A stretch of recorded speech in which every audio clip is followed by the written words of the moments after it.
What the hell? What the hell is that? The first Gsxr was introduced all the way back in 1985. It was a breakthrough model and the closest that any Japanese manufacturer had yet come to building a race bike with lights. The Gsxr had the most conventional engine compared to its competitors. Like the Honda VFR V4, the Gsxr had a 4 valves per cylinder inline 4. The frame was the most innovative aspect of the Suzuki.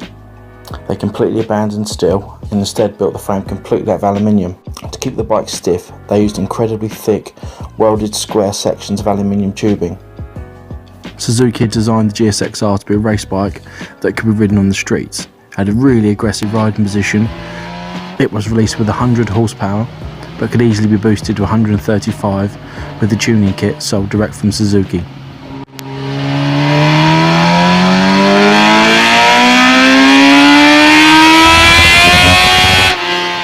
In 1986, an 1100cc version of the Gsxr was released. If you thought the 750 was quick and capable, you obviously hadn't ridden the 1100cc.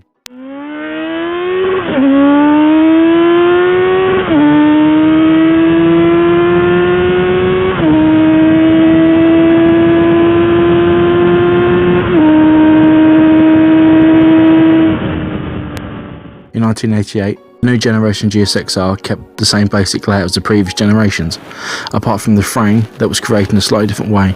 Instead of being welded, most of the frame was cast. The second generation grew in power, so the suspension components and brakes were also continually upgraded to deal with the power and fix some minor faults.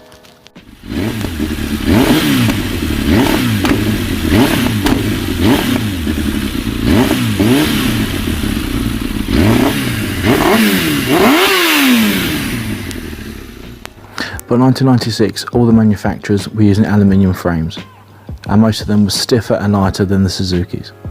To counter this, Suzuki completely redesigned the engine and the chassis, making it one of the lightest and most powerful production bikes you could buy at the time. This was the birth of the Gsxr Gsxr, one of the most popular Gsxrs of all time.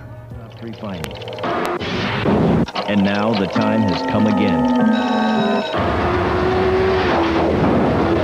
The all-new Gsxr 750 is finally here. Because something this fast can't be rushed. In 2000, Suzuki completely redesigned the Gsxr. This was the first Gsxr to come with fuel injection.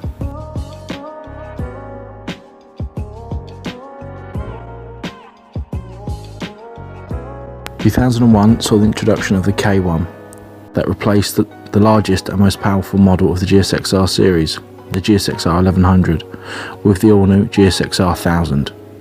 As the name reveals, the engine was no longer 1100, but now it was 1000. The Gsxr 1000 was not just an enlarged version of the Gsxr 750, although it shared many of the features with its little brother. The chassis is the same in both models, but for the 1000 they used 0.5mm thicker materials. The K1 had a lot of power. It peaked at the rear wheel at 143 horsepower.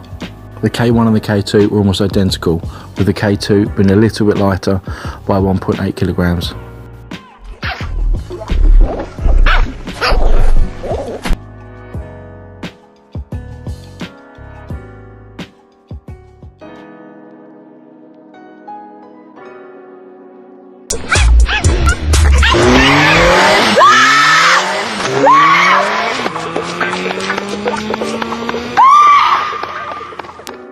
The same as in 2002 as in 2001, there was very minor changes to the Gsxr. A few styling changes and to fix a few problems with the clutch was all Suzuki managed for 2002. In late 2002, Suzuki released the K3. This was the fastest and lightest variant yet of the Gsxr. It weighed less, had more power and torque and handled much better. The 2003 model carried over to 2004 with no significant changes. The Suzuki engineers were obviously on holiday.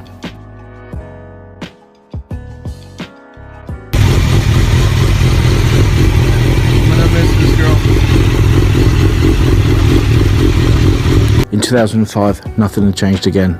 The Gsxr had started to show its age at this time, with the K5 and the K6 only receiving minor improvements over the original.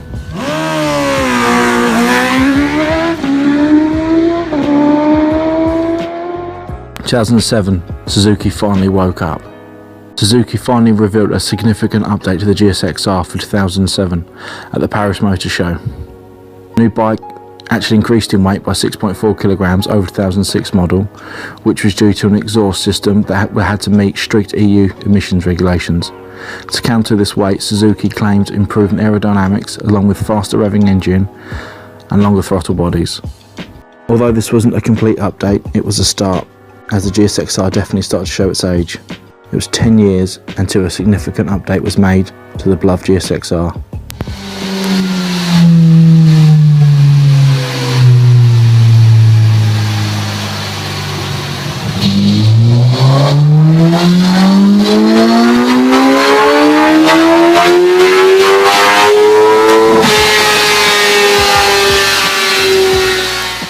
The long wait was finally over.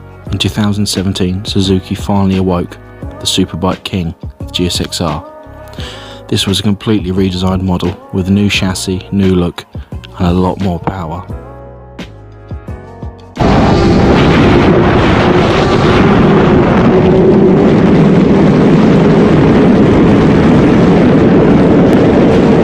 Suzuki claimed it had 200 horsepower at the crank.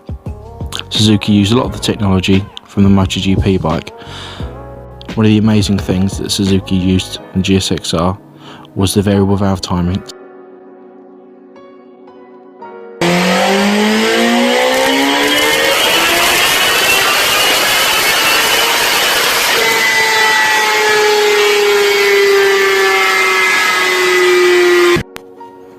Thank you for watching. If you enjoyed this very brief look at the Gsxr, please let me know in the comments, and what bike should we do next? Please write down there. Have a good day.